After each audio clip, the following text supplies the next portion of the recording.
നമസ്കാരം. മലയാളി വാർത്തയിലേക്ക് സ്വാഗതം. 20 വർഷം കൂടെ ജീവിച്ച ഭർത്താവിനെ 2 വർഷം മുമ്പ് തുടങ്ങിയ പ്രണയത്തിനായി കാമുകനൊപ്പം ചേർന്ന് കൊലപ്പെടുത്തിയ ഒരു ഭാര്യയുടെ കഥയാണ് ഇന്ന് നമ്മുടെ രാജ്യം ചർച്ച ചെയ്യുന്നത്.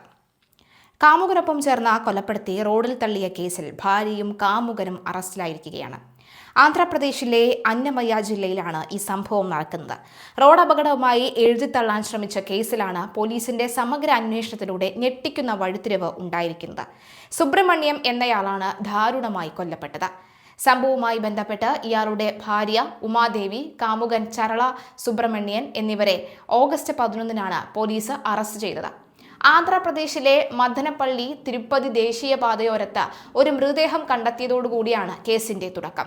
പോലീസ് നൽകുന്ന വിവരമനുസരിച്ച് കൊല്ലപ്പെട്ട വെങ്കിട സുബ്രഹ്മണ്യവും പ്രതിയായ ഉമാദേവി വിവാഹിതയായിട്ട് 20 വർഷത്തോളമായി. എന്നാൽ കഴിഞ്ഞ 2 വർഷമായി ഉമാദേവി ചരള സുബ്രഹ്മണ്യവുമായി പ്രണയത്തിലാവുകയായിരുന്നു. ഇരുവരുടെയും രഹസ്യബന്ധത്തിന് വെങ്കിട സുബ്രഹ്മണ്യം തടസ്സമായി മാറിയതോടുകൂടിയാണ് ഇയാളെ അപായപ്പെടുത്താൻ അവർ തീരുമാനിച്ചത്. കൃത്യമായി ആസൂത്രണം ചെയ്താണ് ഇരുവരും കൊലപാതകം നടത്തിയത്. തുടർന്ന് മരണം വെറും ഒരു റോഡ് അപകടമാണെന്ന് വരുത്തി തീർക്കാൻ പ്രതികൾ ശ്രമം തുടങ്ങി. ഓഗസ്റ്റ് 7-നായിരുന്നു കേസിന് ആസ്പദമായ സംഭവം നടന്നത്. സംഭവ ദിവസം ഭർത്താവായ വെങ്കട സുബ്രഹ്മണ്യത്തിന്റെ ഭക്ഷണത്തിൽ ഉമാദേവി ഉറക്ക ഗുളികകൾ കലർത്തി നൽകുകയായിരുന്നു. മരുന്നിന്റെ ഫലത്തിൽ ബോധം കെട്ടുറങ്ങിയ ഇയാളെ വീട്ടിലെത്തിയ കാമുകൻ ചരള സുബ്രഹ്മണ്യത്തിന്റെ സഹായത്തോടെ ആക്രമിക്കുകയായിരുന്നു എന്നാണ് വിവരം. ഇരുമ്പുദണ്ടും കല്ലും ഉപയോഗിച്ച് അതിക്രൂരമായി തലക്കടിച്ചാണ് ഇരുവരും ചേർന്ന് വെങ്കട സുബ്രഹ്മണ്യത്തെ കൊലപ്പെടുത്തിയത്. തുടർന്ന് കൊലപാതകം നടന്ന സ്ഥലത്തു നിന്നും രക്തക്കറകൾ തുടച്ചുമാറ്റുകയും കുറ്റകൃത്യത്തിന് ഉപയോഗിച്ച ആയുധങ്ങളും രക്തം പുരണ്ട വസ്ത്രങ്ങളും നശിപ്പിക്കുകയും ചെയ്തു. കൊലപാതകത്തിന് ശേഷം മൃതദേഹം ഒരു ഹോണ്ട ആക്ടിവ സ്കൂട്ടറിൽ കയറ്റി കൊണ്ടുപോയി. ഓഗസ്റ്റ് 8-ന് പുലർച്ചെ 2:30-ഓടെ മദനപ്പള്ളി തിരുപ്പതി ദേശീയപാതയോരത്ത് തള്ളുകയായിരുന്നു.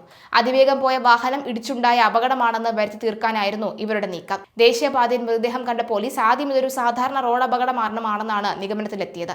എന്നാൽ കൊല്ലപ്പെട്ട വെങ്കട സുബ്രഹ്മണ്യത്തിന്റെ പിതാവ് മകിനേനി കൃഷ്ണയ്യക്ക് മകന്റെ മരണത്തിൽ കടുത്ത സംശയം തോന്നി. മകന്റെ മരണം അപകട മരണമല്ലെന്ന് ചൂണ്ടിക്കാട്ടി അദ്ദേഹം പില്ലേരു അർബൻ പോലീസിൽ പരാതി നൽകുകയായിരുന്നു. പിതാവിന്റെ പരാതിയെ തുടർന്ന് അന്വേഷണ ഉദ്യോഗസ്ഥർ കേസ് കൂടുതൽ സൂക്ഷ്മമായി പരിശോധിക്കാൻ തുടങ്ങി. അന്വേഷണത്തിനിടയിൽ ലഭിച്ച തെളിവുകളും ശാസ്ത്രീയ വിവരങ്ങളും ഇതൊരു റോഡ് അപകടമല്ലെന്നും കൃത്യമായി ആസൂത്രണം ചെയ്ത് നടപ്പിലാക്കിയ പ്ലാൻഡ് മർഡർ ആണെന്നും വ്യക്തമാക്കി. തുടർന്ന് നടത്തിയ ചോദ്യം ചെയ്യലിൽ പ്രതികൾ കുറ്റം സമ്മതിക്കുകയായിരുന്നു. ഓഗസ്റ്റ് 11-ന് ഉമാദേവിയെയും ചരള സുബ്രഹ്മണ്യത്തെയും പോലീസ് ഔദ്യോഗികമായി അറസ്റ്റ് ചെയ്യുകയായിരുന്നു. കൊലപാതകത്തിന് പിന്നിൽ കൂടുതൽ ആളുകൾക്ക് പങ്കുണ്ടോ എന്നതിനെക്കുറിച്ച് പോലീസ് കൂടുതൽ അന്വേഷണം നടത്തിവരികയാണ്.